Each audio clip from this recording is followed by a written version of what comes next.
Bismillahirrahmanirrahim. Alhamdulillahirabbil alamin. Wal aqibatu lil muttaqin wala udwana illa 'alal zalimin.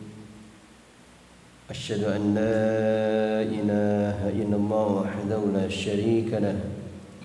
Wa asyhadu anna Muhammadan abduhu wa rasuluhu la nabiyya ba'dah. Allahumma salli ala Muhammad wa ala alihi wa sahbihi wa man tabi'ahum bi ihsan ila yaumiddin. Ayyuhal ikhwah, jamaah sekalian rahimani rahimakumullah. Alhamdulillah, dengan taufik dan hidayah dari Allah Subhanahu wa taala, kita bisa berkumpul kembali pada kesempatan kajian kita pada malam hari ini. Insyaallah kita akan melanjutkan kajian kita syarah dari akidah al-wasithiyah. Berkata penulis Syekhul Islam Ibnu Taimiyah rahimahu wa ta'ala, alhamdulillahilladzi arsala rasulahu bil huda wa dinil haqqi. Segala pujian milik Allah Subhanahu wa ta'ala yang telah mengutus Rasulnya dengan petunjuk dan agama yang hak, liyudhhirahu 'ala ad-dini kullihi, agar Allah memenangkan agamanya di atas seluruh agama. Wa kafaa billahi syahida, dan cukuplah Allah sebagai saksinya. Wa asyhadu an la ilaha illallah wahdahu la syarika lah, dan aku bersaksi bahwasanya tidak ada ilah yang berhak untuk diibadai kecuali Allah semata. La syarika lahu, tidak ada sekutu baginya. Iqraran bihi wa tauhidan, dalam rangka menetapkan dengannya, wa tauhidan, dan mengisahkannya. Wa asyhadu anna Muhammadan abduhu wa rasuluhu, dan aku bersaksi bahwasanya Muhammad adalah hambanya dan rasulnya, sallallahu alaihi wa ala alihi wa sallam tasliman mazidah. Semoga Allah senantiasa mencurahkan salawat dan salam dengan keselamatan yang bertambah kepada beliau dan juga kepada keluarga beliau.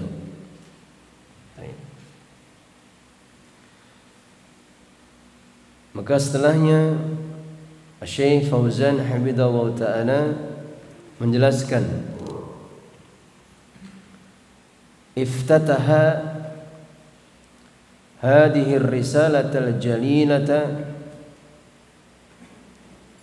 beliau telah membuka risalah yang mulia ini,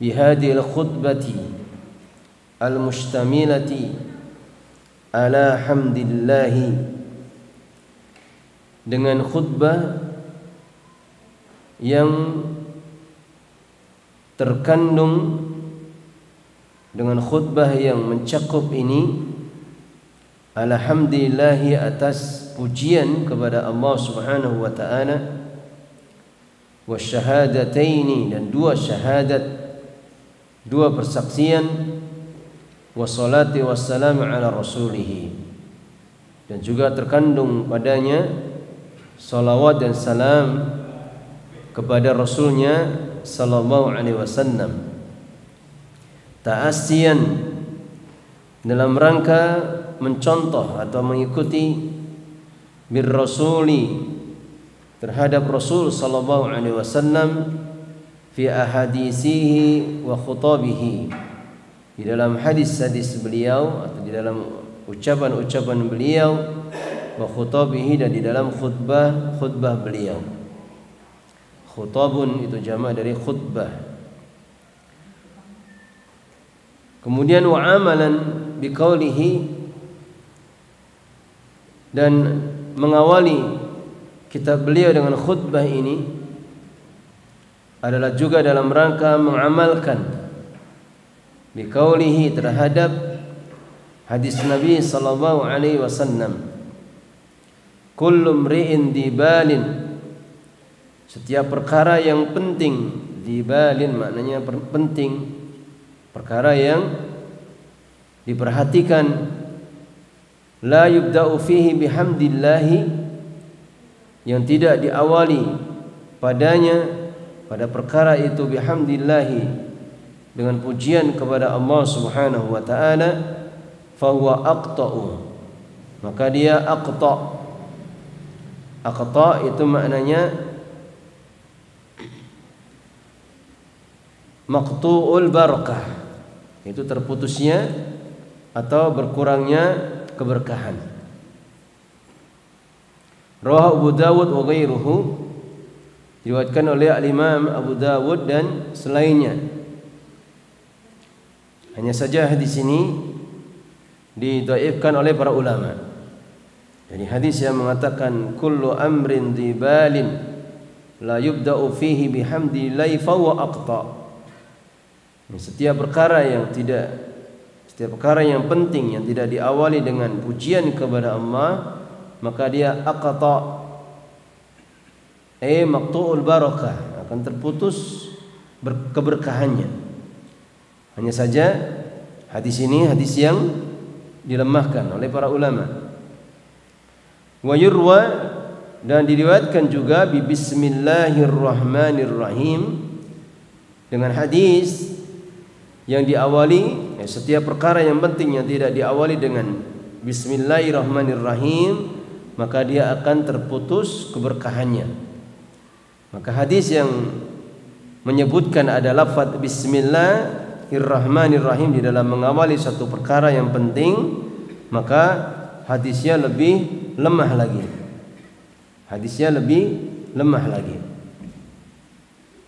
Meskipun dari sisi makna itu sahih.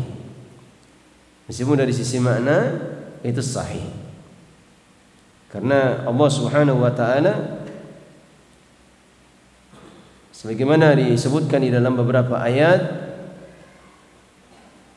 menginginkan dengan bacaan bismillahirrahmanirrahim, yaitu keinginan seorang hamba untuk senantiasa menyandarkan kepada pertolongan dan kemudahan dari Allah Subhanahu wa taala di dalam semua urusannya. Sebagaimana ayat yang telah kita sebutkan dalam awal surah Al-Iqra, surah Al-Alaq. Allah Ta'ala berfirman, Iqra bismi rabbikal ladzi khalaq, bacalah dengan meminta pertolongan dengan nama Rabbmu yang telah menciptakan. Demikian juga di dalam ayat yang lainnya dalam surah Hud, Allah Ta'ala berfirman, bismillahi majriha wa mursaha, maka dengan pertolongan Allah lah berlayar kapalnya Nabi Nuh dan beredar. Kata beliau Syekh Fauzan, wa mana aqta'a ma'dumul barakah atau maqtu'ul barakah. Makna aqta'a ma'dumul barakah, hilang keberkahannya.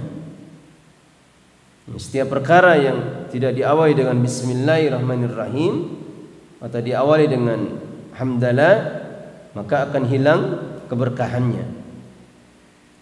Wa yujma'u baina riwayataini, dan dikumpulkan di antara dua riwayat ini, bi annal ibtida'a bi bismillah haqiqiyyun, bahwasanya ibtida' yaitu mengawali dengan bismillah itu haqiqiyyun, itu suatu yang sifatnya hakiki. Artinya dijelaskan oleh para ulama, makna bismillah al-isti'anah billahi, itu minta pertolongan kepada Allah Subhanahu wa taala. Kemudian wabil hamdulillah, memulai satu perkara dengan alhamdulillah itu nisbiyun idhafiyun. Nisbi Di idhofiyun itu maknanya disandarkan. Disandarkan kepada i'tiqad dari setiap orang yang mengucapkannya. Sebagaimana kandungan dari bacaan alhamdulillah itu keyakinan bahwasanya tidak ada kebaikan, tidak ada keberkahan kecuali datangnya dari Allah Subhanahu wa taala.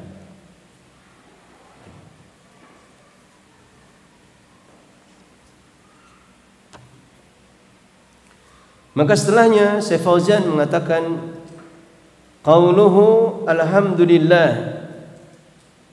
Sebagaimana bacaan ini adalah awal dari surah Al-Fatihah. Alhamdulillahi rabbil alamin. Apa makna alhamdulillah? Yang kalau diistilahkan dari segi bacaannya, maka bacaan alhamdulillah itu dinamakan bacaan hamdalah. Bacaan hamdalah. Apa yang dibaca? Alhamdulillah. Atau lengkap lagi alhamdulillahi rabbil alamin. Kalau nama bacaannya namanya apa? Hamdalah. Sebagaimana bismillahirrahmanirrahim, nama bacaannya adalah basmalah. Al-alif wal lam lil istighraqi. Alif dan lam itu lil istighraq, untuk sesuatu yang mencakup. Apa makna istighraq?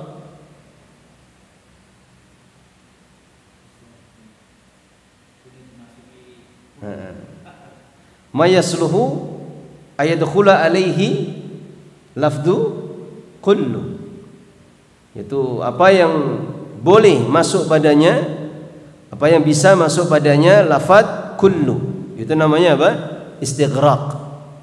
Alif lam istighraqiyah itu alif lam yang bisa digantikan dengan kata kullu atau boleh masuk padanya lafaz kullu. Apa makna kullu? Semua atau setiap. Sehingga makna alhamdulillah kalau dari segi lafadznya berarti bacanya atau maknanya kullul hamdi lillahi. Semua pujian itu milik siapa? Allah Subhanahu wa taala. Alhamdulillah maknanya kullul hamdi lillah. Ini makna istighraq. Jami'ul mahamidi. Itu maknanya semua pujian yang ada. Semua pujian yang ada itu lillahi. Itu hanya milik Allah Subhanahu wa ta'ala. Lillah, lam itu lam takhsis wa tahqiq. Itu segala pujian itu hanya milik Allah Subhanahu wa ta'ala. Mulkan wa istiqaqan. Mulkan itu dari sisi kepemilikan, wa istiqaqan dan dari sisi apa? Haknya. Allah lah zat yang berhak untuk memiliki segala pujian dan berhak untuk dipuji dengan segala kebaikan-kebaikannya. Ini makna apa? Alhamdulillah. Kemudian alhamdu lughatan. Apa makna alhamdu? Itu as-sana'u secara bahasa maknanya as-sana'u bisifatil jamilah wal af'alil hasanah. Apa as-sana? Pujian bisifatil jamilah, dengan sifat-sifat yang baik atau yang indah, wal af'alil hasanah, dan dengan perbuatan-perbuatan yang baik juga. Ini makna apa? Alhamdu. Kemudian wa urfan, secara uruf dikatakan alhamdu itu fi'lun yunbi'u an ta'dimil mun'imi. Fi'lun itu satu perbuatan yunbi'u yang bisa menumbuhkan atau memunculkan an ta'dimil mun'im, dari pengagungan kepada orang yang atau siapa yang memberikan kenikmatan, mun'im, bisababi kaunihi mun'iman, disebabkan karena keadaannya adalah zat yang memberikan kenikmatan. Wa huwa ziddud dzam, atau alhamdu itu maknanya ziddud dzam, lawan dari apa? Az-zam. Apa az-zam? Celaan. Yang dijelaskan oleh para ulama seperti takrif dari Syekh Muhammad bin Shalih Al-Utsaimin, maka alhamdu itu wasful mahmudi bil kamali. Antum catat saja. Secara syariat alhamdu itu maknanya wasful mahmudi bil kamali. Itu mensifati zat yang dipuji bil kamali, dengan kesempurnaannya, dengan semua kesempurnaannya. Wasful mahmudi bil kamali, mensifati zat yang dipuji bil kamali, dengan semua kesempurnaannya. Ma'al mahabbati wa ta'zim, disertai dengan mahabbati wa ta'zim. Apa mahabbah? Kecintaan, wa ta'zim, pengagungan. Jadi kalau ada orang yang dia mengucapkan pujian yang maknanya alhamd, maka itu sifat atau mensifati satu yang dipuji dengan semua kesempurnaannya, disertai dengan kecintaan dan pengagungan. Sebagaimana pujian kita kepada Allah Subhanahu wa taala, kita memuji Allah, maka pasti pujian itu lahir dari keadaan hati kita yang mencintai Allah dan mengagungkannya. Kecintaan hati yang mencintai Allah dan mengagungkannya. Kenapa? Karena semua kebaikan-kebaikan yang Allah senantiasa curahkan kepada kita. Kenapa juga? Karena sifat-sifat kesempurnaannya, rahmatnya yang luas, ampunannya yang luas, hikmahnya yang penuh dengan kebijaksanaan, kebaikan-kebaikannya, dari rezekinya, kenikmatan-kenikmatannya. Sehingga ketika kita memuji Allah Subhanahu wa taala, pastilah disertai dengan mahabbah wa ta'zim, dengan kecintaan dan pengagungan. Dan ini sesuatu yang harus terjadi, ada di dalam hati seorang hamba ketika dia memuji Allah Subhanahu wa taala. Beda dengan pujian dari sesama makhluk.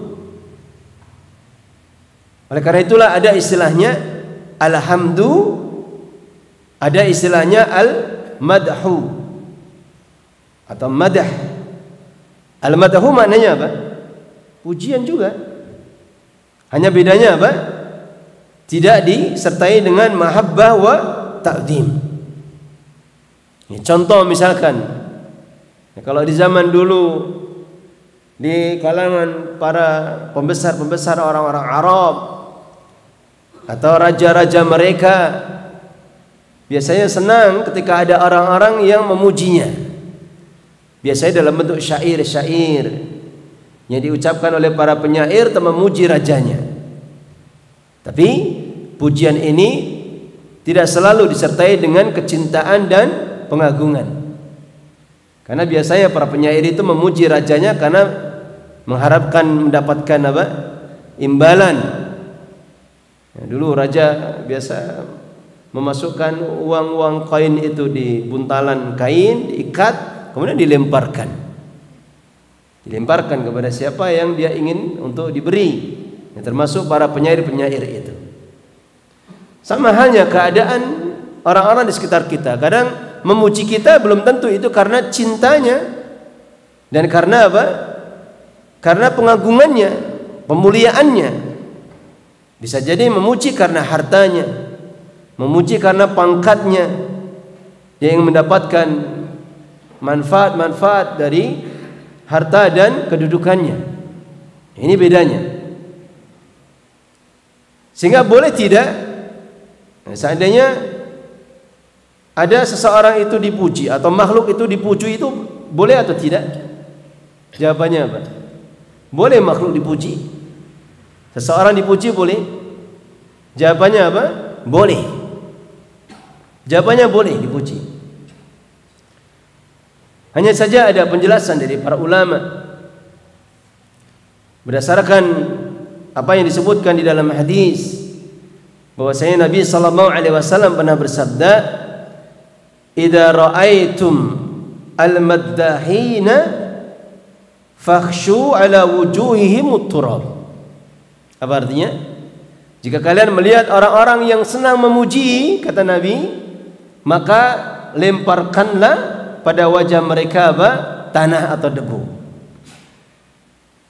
Dan ini disebutkan oleh Al-Imam Al-Qurtubi di dalam penjelasan beliau adalah bentuk tahdir, peringatan ketika datang pujian, akan tapi pujian itu bukan sesuatu yang semestinya atau bukan sesuatu yang memang ada pada orang yang dipuji.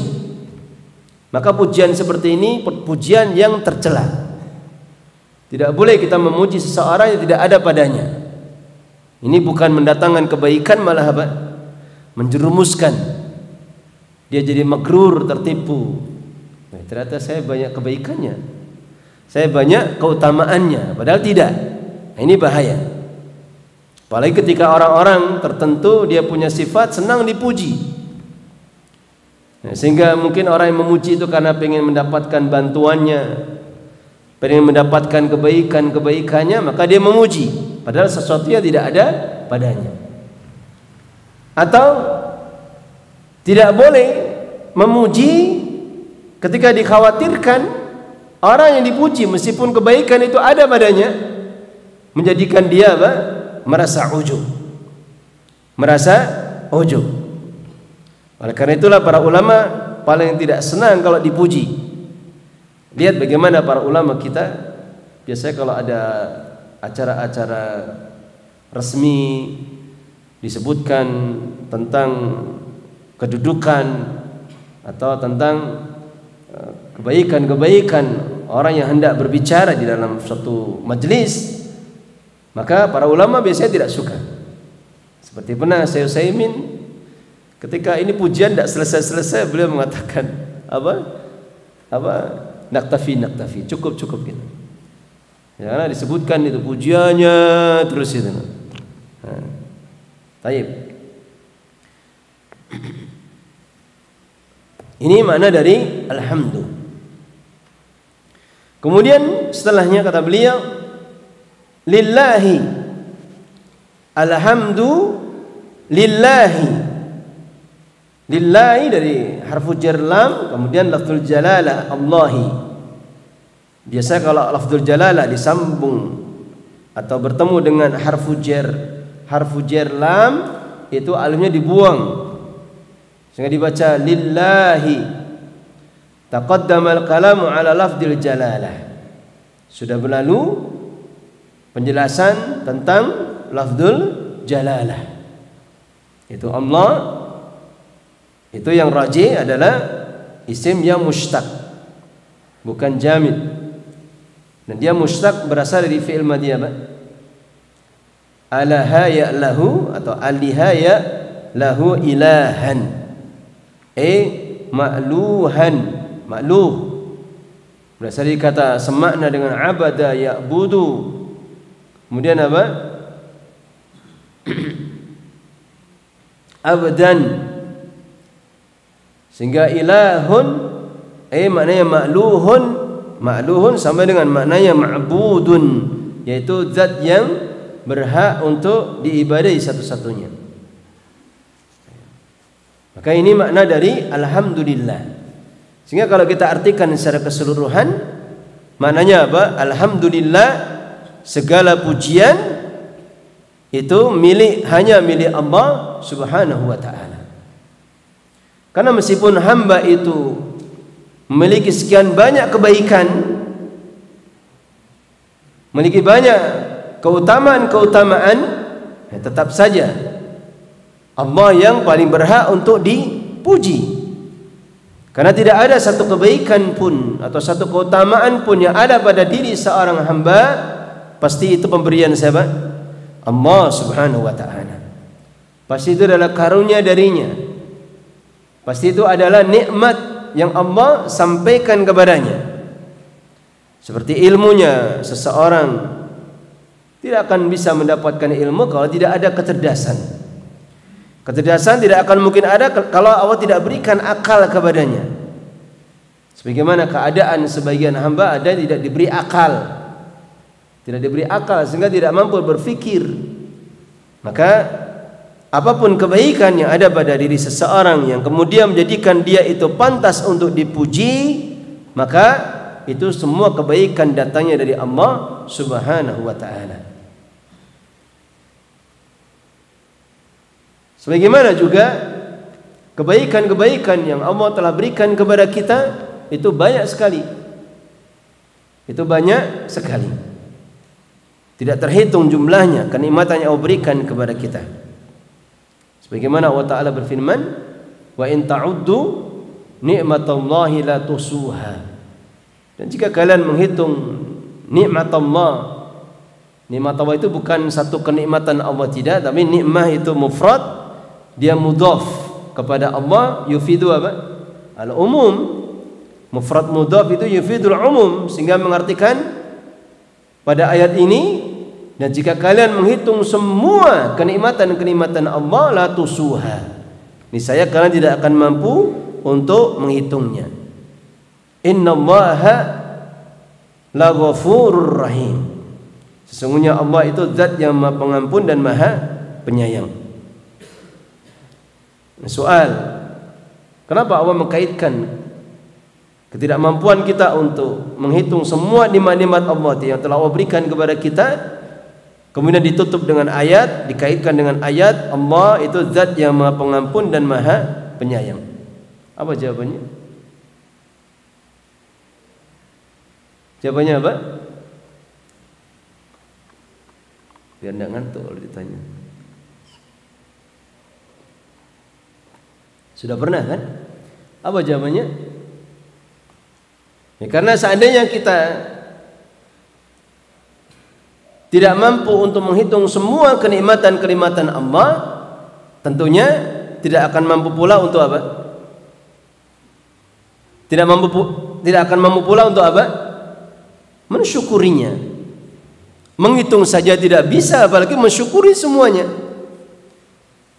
Bahkan bisa jadi atau kebanyakan hamba itu lebih banyak tidak mampu mensyukurinya daripada mensyukuri.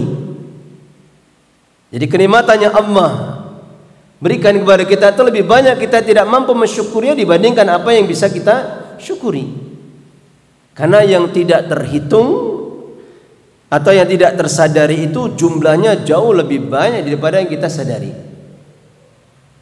Itu kalau dihitung dari semua hal-hal yang sampai sekecil dan sehalus-halusnya, dari jasad kita, sel-sel kita, saraf-saraf kita, tulang belulang. Demikian juga apa yang kita hirup, apa yang kita dapatkan dari sinar matahari. Kebanyakan kita tidak mensyukurinya atau lupa untuk mensyukurinya. Oleh karena itulah Allah menutup ayat itu, innallaha laghafurur rahim. Sesungguhnya Allah adalah zat yang Maha Pengampun dan Allah zat yang Maha Penyayang.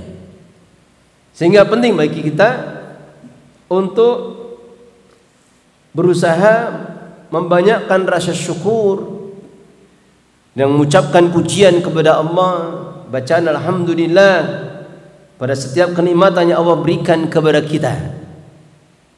Terlebih lagi bacaan-bacaan yang memang Allah Subhanahu wa ta'ala dan Rasulnya itu perintahkan kepada kita.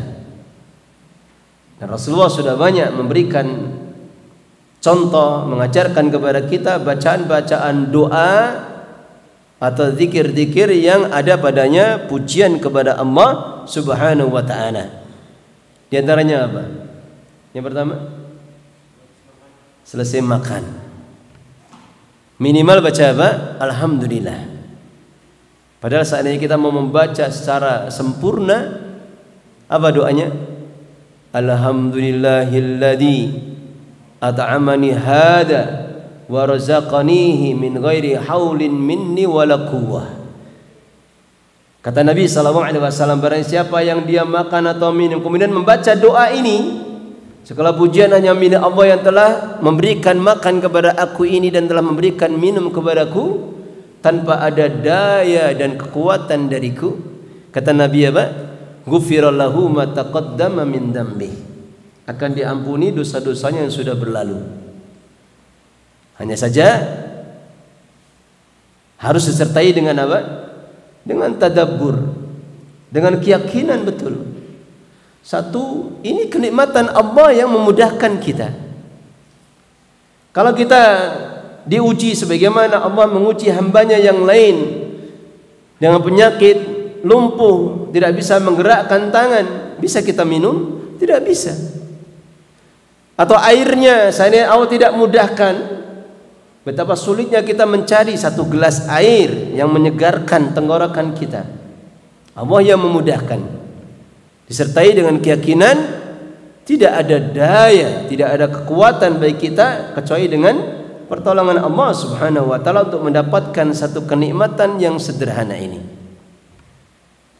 Yang kedua, di mana lagi tempatnya?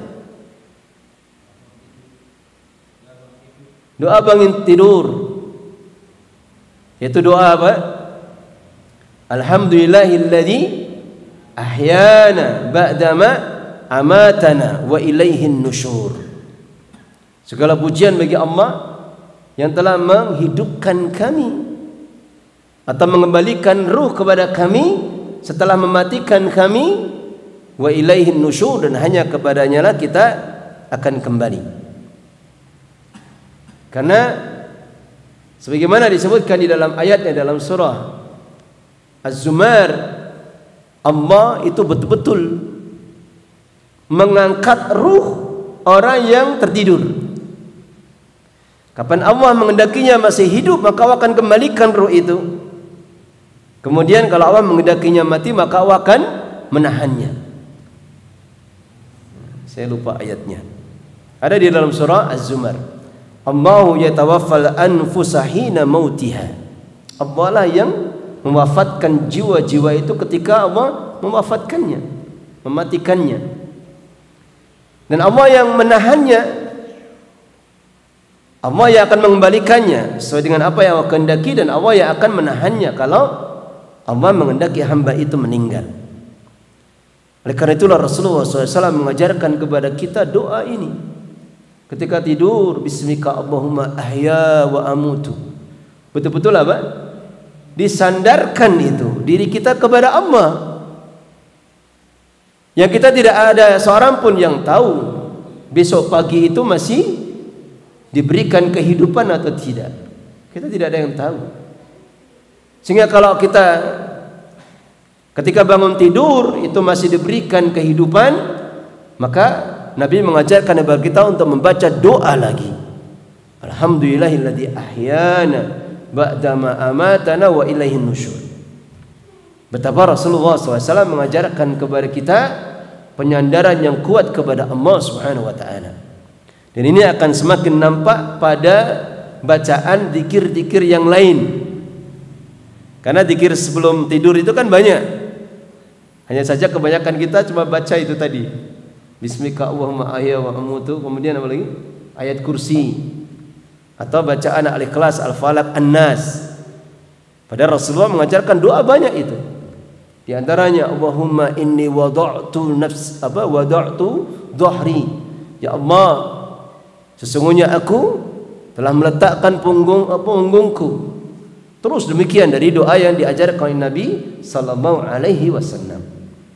Dan ini memang subhanallah, kata para ulama, memberikan pengajaran kepada kita betapa kuatnya penyandaran diri seorang yang mukmin itu kepada Allah Subhanahu wa taala.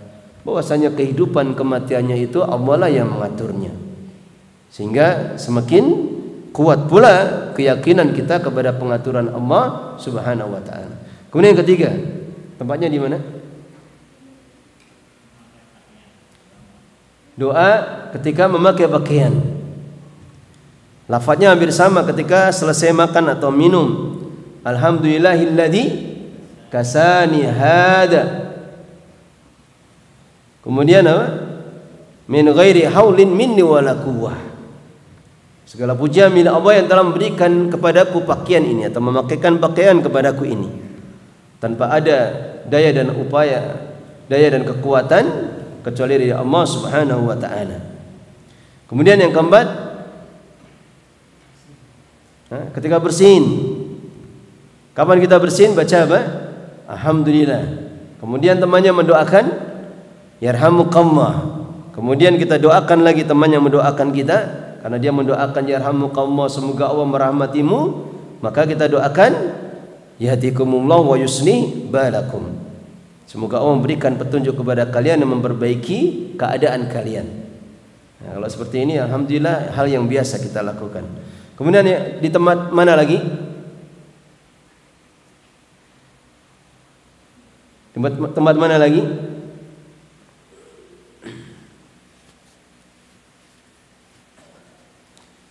Zikir setelah salat.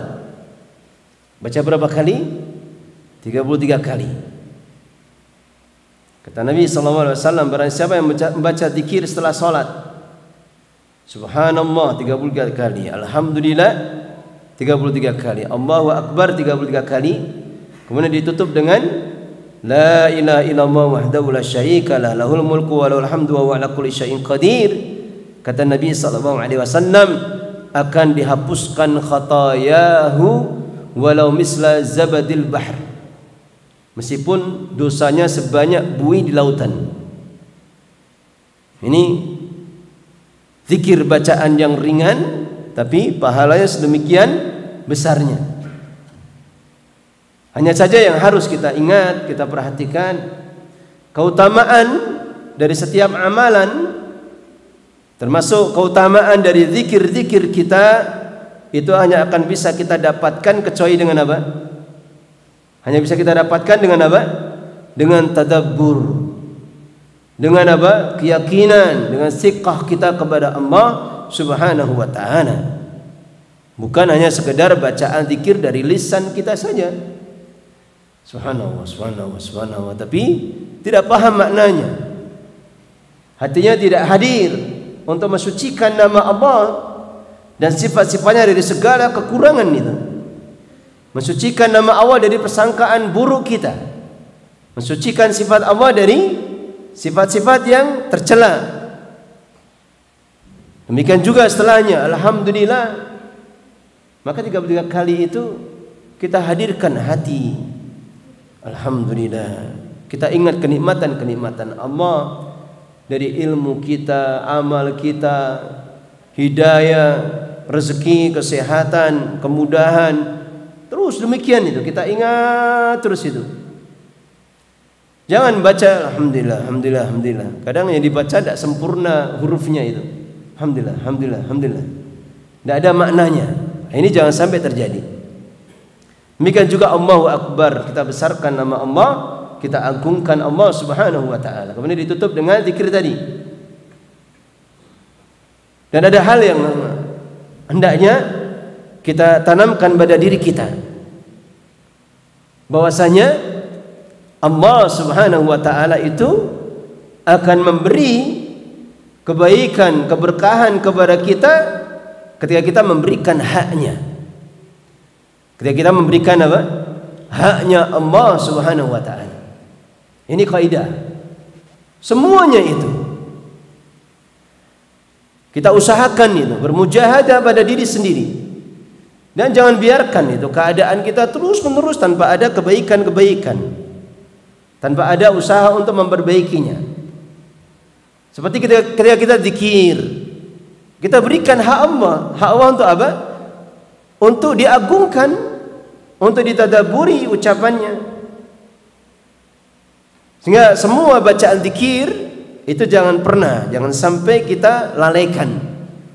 Semua zikir yang ada, termasuk zikir ba'da shalat, zikir pagi, zikir sore. Kapan kita membacanya, maka hadirkan hati, tadabburi, yakini kebenaran yang terkandung di dalamnya. Terus demikian itu. Terlebih lagi ketika di dalam salat, paksa itu diri kita itu bermujahadah, paksa kita untuk apa? Memperhatikan bacaan kita sendiri. Tadabburi kandungan yang ada di dalamnya, terus demikian itu. Sampai kapanpun dipaksa sedikit demi sedikit terus itu. Jangan dibiarkan hak Allah itu teralaikan. Jangan biarkan hak Allah itu apa? Tersia-siakan itu. Tentunya Allah akan benci ketika melihat hambanya dia salat menghadap kepadanya, dia berzikir mengingat nama-namanya, akan tapi dia tidak hadir, dalam keadaan hatinya lalai. Sebagaimana juga doa kita, maka kata Nabi SAW, Allah tidak akan mengabulkan doa dari hati yang lalai. Min qalbin wahin, dari hati yang lalai, atau min qalbin ghafil. Sehingga apa yang kita baca dari bacaan-bacaan dari Al-Quran kita, salat kita, zikir-zikir kita, maka kita berikan hak Allah Subhanahu wa taala.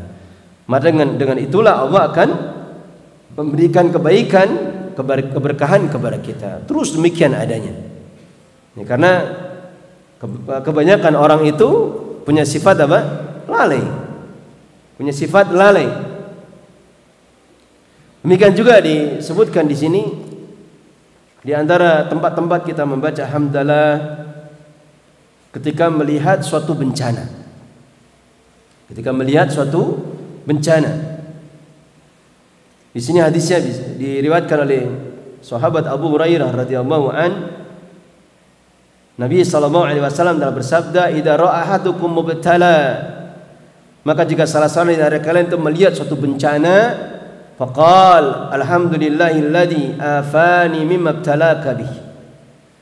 Segala pujian milik Allah yang telah menyelamatkanku dari apa yang Allah telah menimpakan kepadamu. Wa faddalani 'alaika wa 'ala katsirin min 'ibadi tafdila, dan telah mengutamakan atau melebihkanku atasmu dan atas kebanyakan dari hamba-hambanya. Kana syakara tilkan ni'mah, maka hamba yang mengucapkan ini, yaitu dikatakan dia telah bersyukur terhadap kenikmatan. Karena hanya Allah yang bisa menjaga seorang hamba itu dari semua bencana yang ada. Demikian juga kita diperintahkan untuk membanyakkan pujian kepada Allah, bacaan hamdalah ketika mendapatkan kenikmatan apapun juga. Kalau kebaikan yang kita dapatkan, maka kita membaca apa? Alhamdulillah ala kulli hal. Segala pujian milik Allah atas alhamdulillah bi nikmatihi tatimmus shalihat. Segala pujian bagi Allah yang dengan kenikmatan-kenikmatannya maka kebaikan-kebaikan itu menjadi sempurna. Kalau kita ditimpa dengan satu musibah atau ujian, maka kita membaca apa? Alhamdulillahi ala kulli hal. Segala pujian bagi Allah ala kulli hal, pada semua keadaan. Ya, karena bagaimanapun ujian atau musibah yang menimpa kita, maka kita yakin kebaikan-kebaikan yang lainnya itu masih jauh lebih banyak dibandingkan kenikmatan yang hilang dari diri kita. Demikian juga yang terakhir adalah pujian yang diucapkan oleh para penduduk surga. Pujian yang diucapkan oleh para penduduk surga. Ini ada di dalam surah Al-A'raf. Di antara dalam surah Al-A'raf ayat 43 Allah Ta'ala berfirman, wa qalu alhamdulillahilladzi hadana li hada wa ma kunna linahtadiya laula an hadana Allah. Maka para penduduk surga itu mengucapkan, segala pujian milik Allah yang telah memberikan hidayah kepada kami. Dengan hidayah ini, dan kami tidak akan pernah mendapatkan hidayah seandainya Allah tidak memberikan hidayah kepada kami.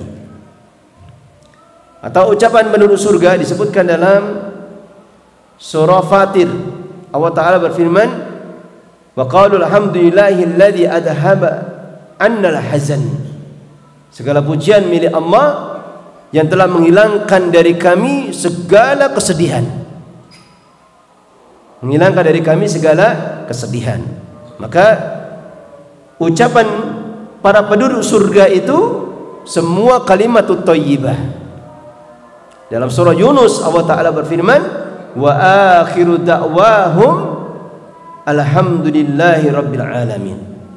Dan akhir dari ucapan atau seruan mereka para penduduk surga itu adalah ucapan alhamdulillahi rabbil alamin. Karena tidak ada ucapan-ucapan keburukan yang ada pada penduduk surga. Baik. Kemudian sedikit saya tambahkan,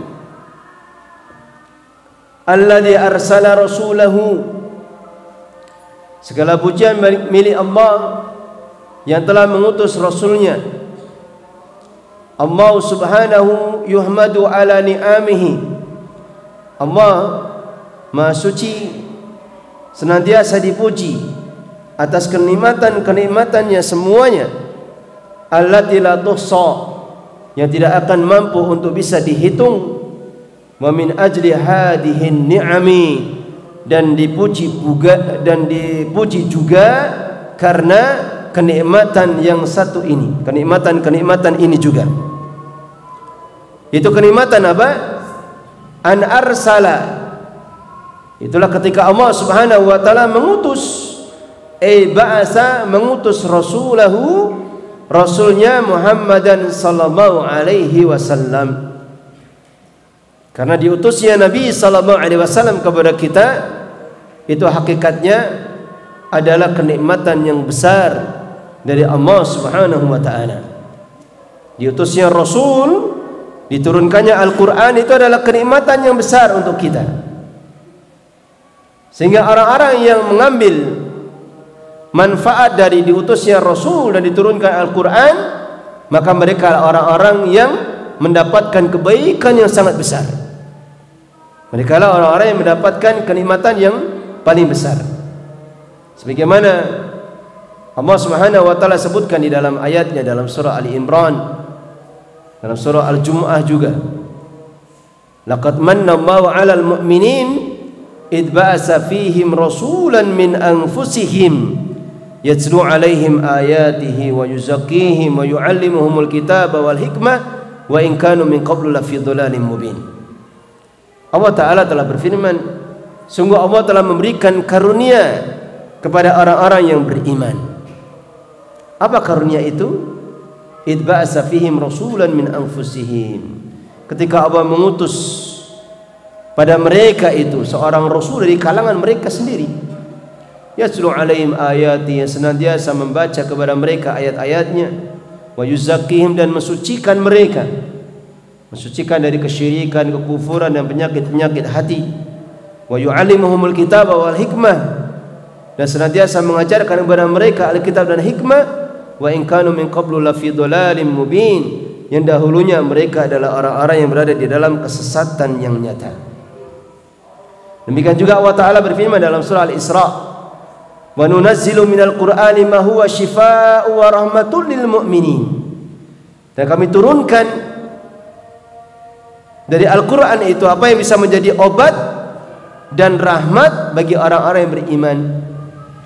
Wala yazidudz zalimina illa khasara, dan tidak menambah kepada orang-orang yang berbuat kezaliman kecuali apa? Kerugian.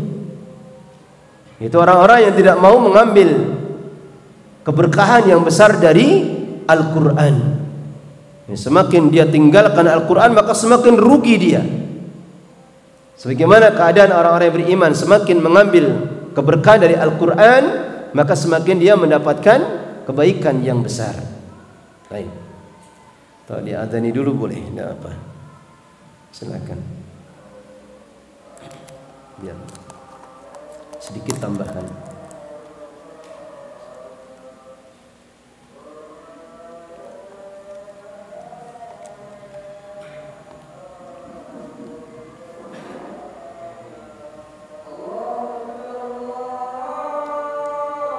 birisalatin. Itu seseorang yang telah diutus dengan suatu risalah. Kemudian wa syar'an, secara syariat, huwa insanun, itu manusia. Kalau Rasul utusan untuk kita itu seorang manusia, bukan malaikat atau jin. Kemudian zakarun, zakar apa? Laki-laki. Karena tidak ada Rasul itu seorang wanita. Demikian ijma' kesepakatan para ulama. Adapun para wanita, mereka hanya bisa mencapai kedudukan di bawah seorang nabi atau seorang rasul. Apa kedudukan di bawah nabi? Dari pujian. Maksudnya tidak berkaitan dengan umatnya Rasulullah, tapi umum. Di bawah kenabian apa? Ya, as-siddiq. Kalau perempuan, wanita berarti apa? As-siddiqah. Itu tingkatan di bawah as-siddiq. Apa di bawah nabi atau rasul itu namanya as-siddiq atau as-siddiqah untuk wanita. Maka para wanita hanya bisa mencapai derajat ini. Contohnya siapa? Maryam. Bagaimana ayatnya? Dalam surah Al-Maidah, Allah Ta'ala berfirman, mal masih ibnu Maryam illa Rasulullah. Tidaklah Al-Masih itu Ibnu Maryam kecuali Rasul, illa Rasulun qad khalat min qablihi rusul, yang telah berlalu sebelum beliau itu para rasul, wa ummuhu siddiqah, dan ibunya adalah seorang wanita yang siddiqah. Siapa lagi? Aisyah. Nabi pernah menyebut apa? Beliau Siddiqah binti As-Siddiq. Siddiqah binti Siddiq, karena Aisyah anaknya Abu Bakar As-Siddiq. Siddiq itu yang jujur atau benar keimanannya. Jujur atau benar keimanannya. Baru setelahnya apa? Para syuhada. Setelah para syuhada, para salihin. Kemudian setelahnya, uhiya ilaihi bisyar'in, yang telah diwahyukan kepada seorang rasul itu bisyar'in, dengan suatu syariat. Ada sebagian mengatakan bisyar'in jadidin, dengan syariat yang baru. Tapi takkid ini diingkari oleh sebagian yang lain. Karena di dalam Al-Quran kadang Allah menyebutkan seorang itu Rasul, akan tapi dengan syariat yang sebelumnya. Contoh siapa? Nabi Ismail. Dia tetap menerapkan syariat yang diturunkan kepada bapaknya Nabi Ibrahim alaihissalam. Tapi boleh dikatakan seorang Rasul. Demikian juga Nabi Harun, itu juga beliau menerapkan syariat dari Nabi Musa alaihissalam. Kemudian wa umira bitablighihi, dan diperintahkan untuk menyampaikannya. Dan diperintahkan untuk menyampaikannya. Sehingga sebagian para ulama ada yang mengatakan beda Rasul dengan Nabi. Kalau Nabi itu walam yu'mar bitablighihi, tidak diperintahkan untuk menyampaikannya. Tapi sekali lagi ini juga diingkari oleh sebagian para ulama yang lain. Karena ada seorang nabi tidak dikatakan rasul di dalam Al-Quran, tapi juga diperintahkan untuk menyampaikan. Kemudian bil huda, rasul itu diperintahkan untuk menyampaikan kepada umatnya. Beliau diutus bil huda, dengan petunjuk. Apa makna al-huda? Al-ilmu nafi'. Al-huda itu maknanya al-ilmu nafi, ilmu yang bermanfaat.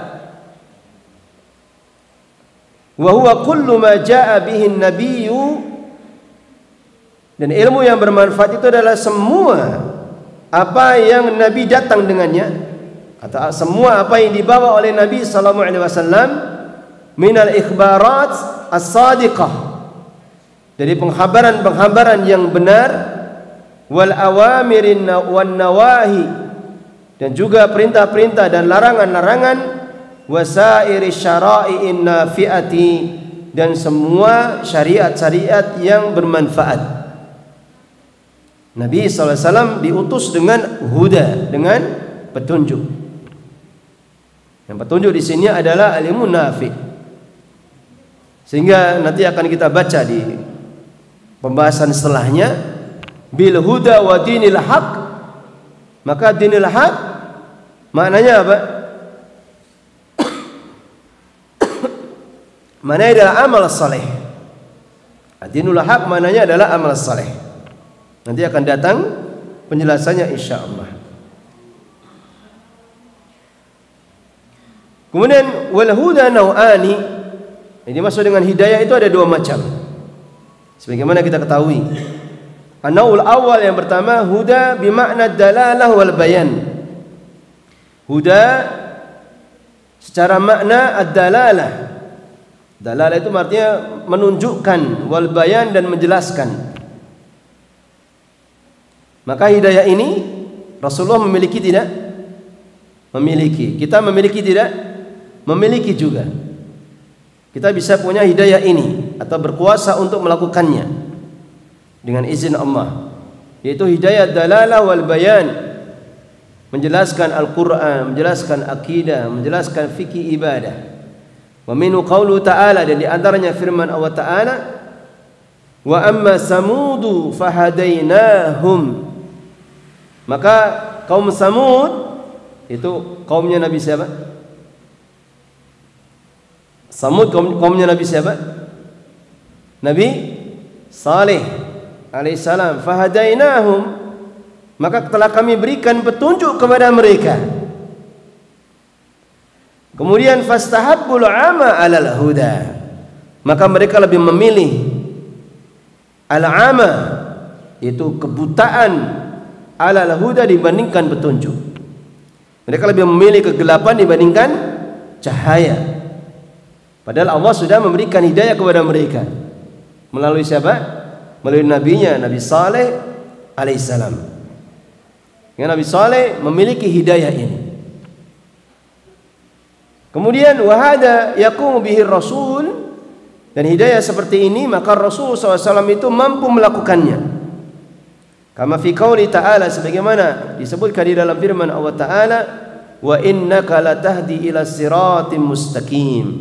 Dan sesungguhnya engkau sungguh itu mampu untuk memberikan hidayah kepada siratul mustaqim.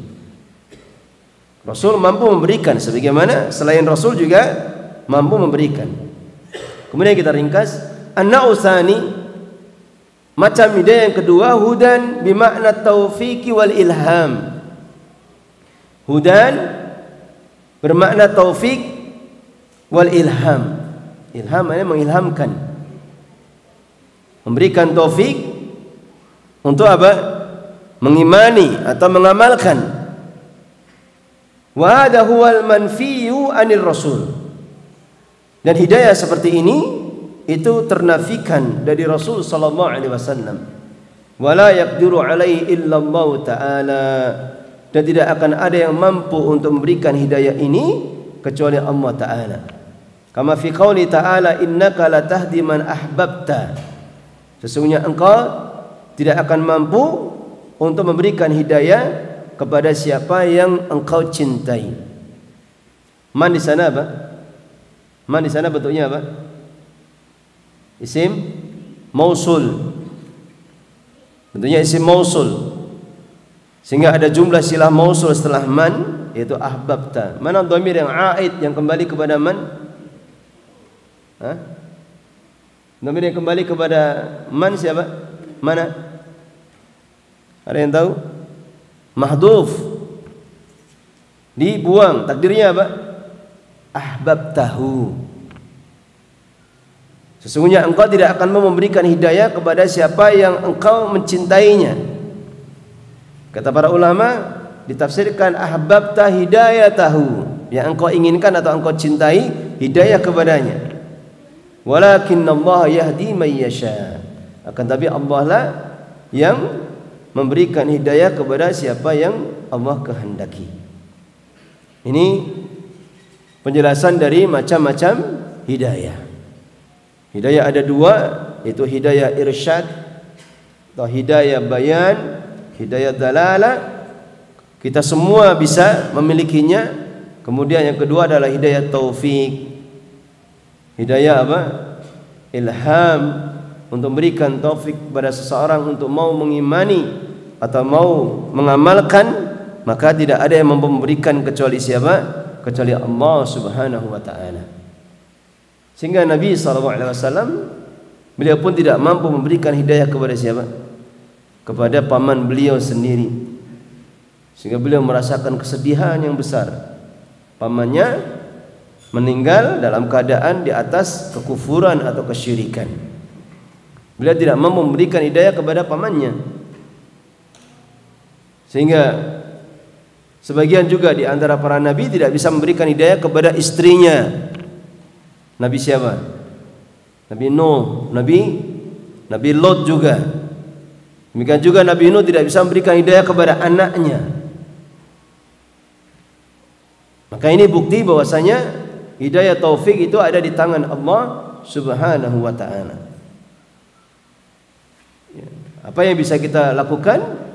Ya kita menyampaikan apa yang bisa mampu disampaikan, kemudian banyaklah berdoa untuk hidayah orang-orang yang kita cintai, orang-orang yang kita kasihi, agar Allah memberikan hidayah kepada mereka. Sampai di sini ada pertanyaan sebelum saya tutup?